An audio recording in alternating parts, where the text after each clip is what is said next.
Greetings, all my friends and fellow YouTubers. Welcome here to Prog Monster. My name is Murph. I am the host of this show, a show dedicated to progressive rock and other forms of rock music.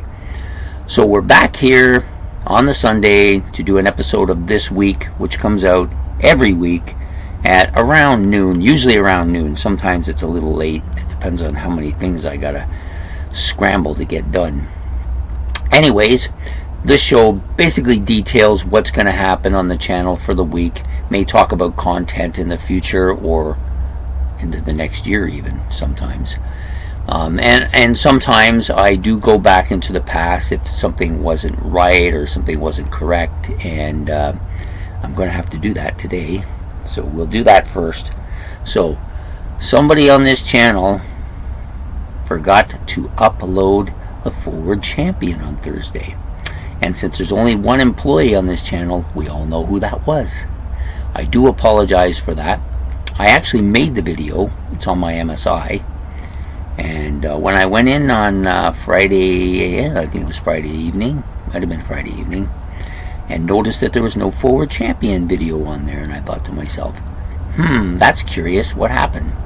And then it dawned on me, maybe you should have put it in. Yep. I had a seniors moment, which lasted over 24 hours. This is getting more and more common. I'm beginning to get worried. However, so what basically is that for you people who follow the Forward Champion, you will notice that it's still a tie. According to my last look, I think it's a 1-1 tie between the two albums. So you have another week to make a decision. Otherwise, it will be the boxing rules, which is you want to win, you got to beat the champ. You don't get to go in on a tie, on a flip of a coin or anything. You have to beat the champ. That's what it is, you know. So either you got to knock him out of the park, or you got to beat him handily. So in this case, there's been no handily beaten anything. So we have another week if anybody wants to change the outcome of that battle.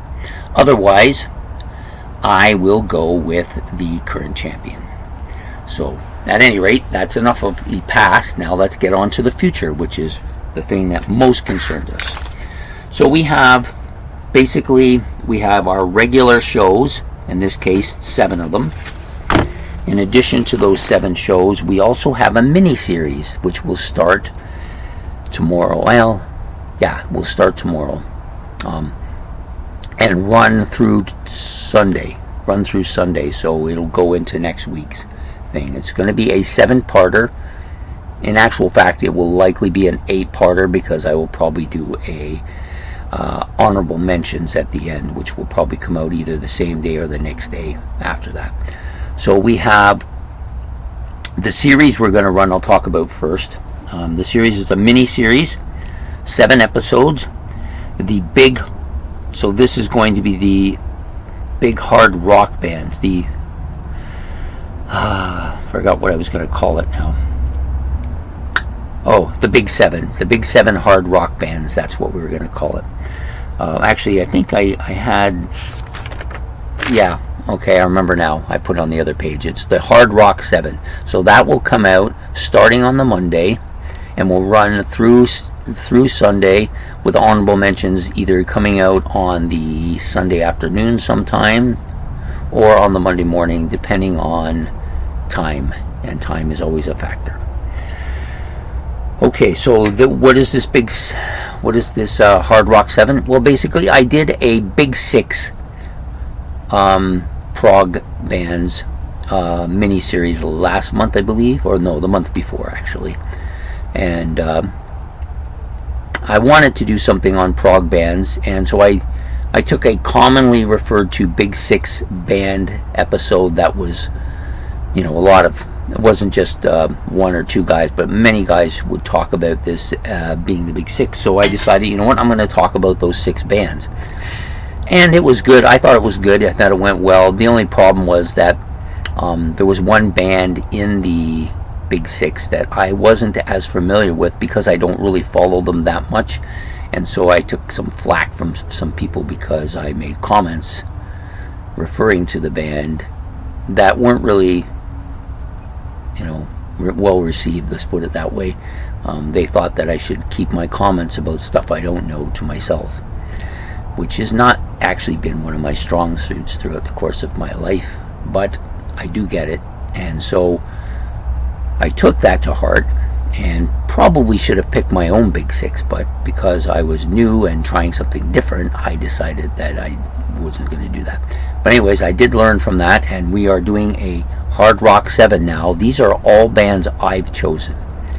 And the criteria for them to be chosen were, first I had to like them. I had to know something about them, so I had to have some commonality understanding of them. They had to be, in my opinion, they had to be fairly notorietable. Like people had to know who they were, the general public, not just rock people that do these things.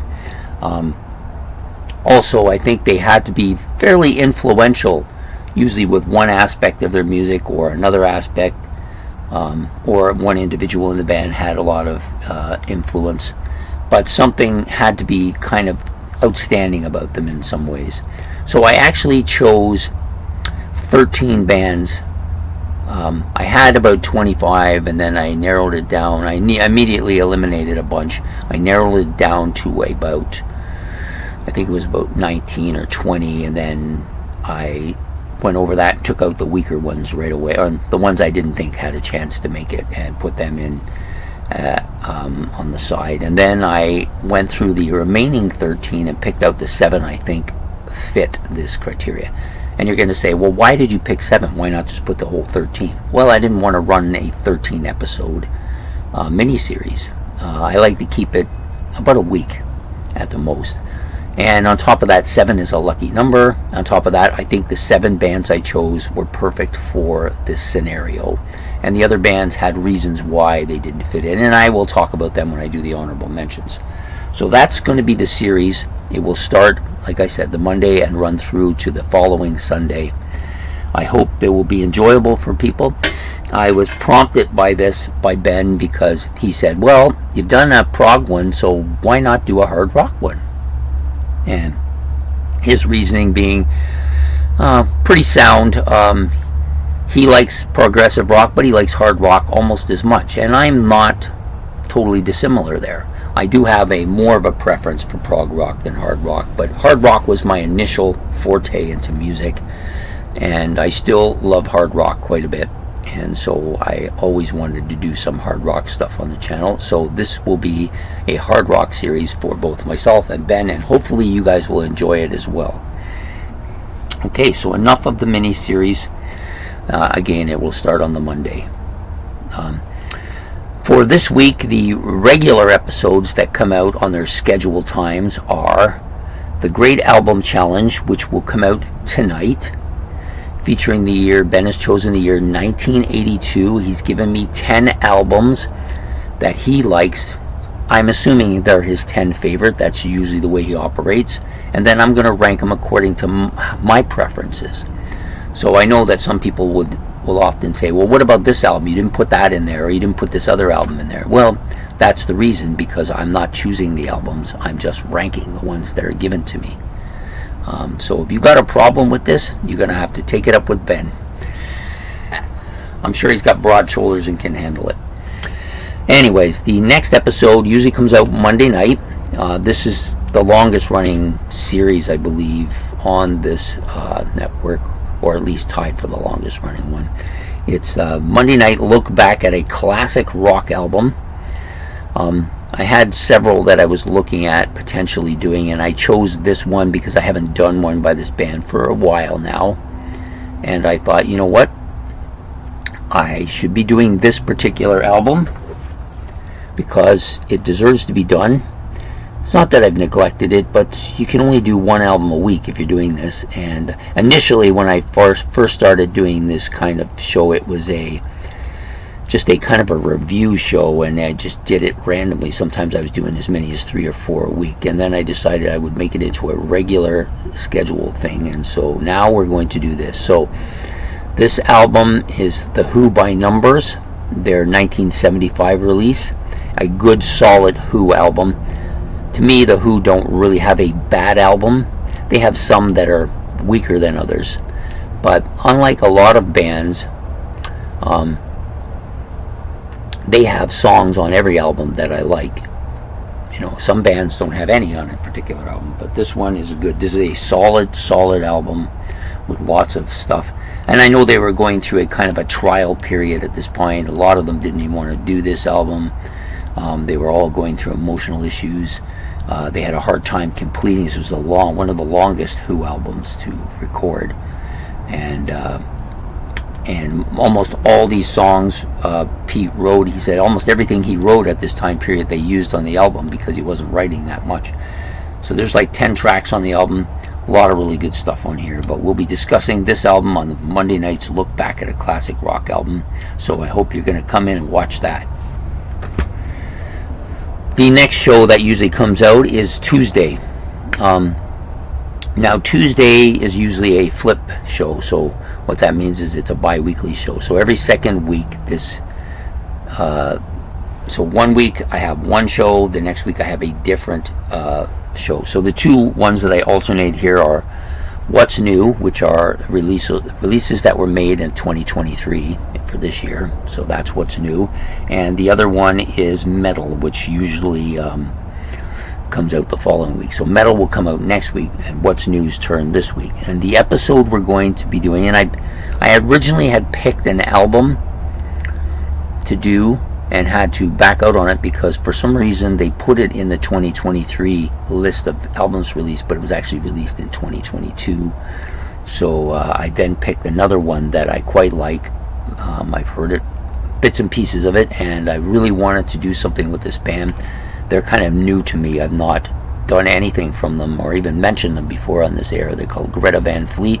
Many of you know who they are. It's not something that's that obscure. Pretty good band, very Led Zeppelin-ish band. And the album that we're doing is their new one, of course, Starcatcher.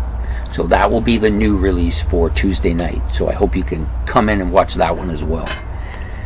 The next show is Favorites, Wednesday Night Favorites, which I believe is probably the most popular show on this channel.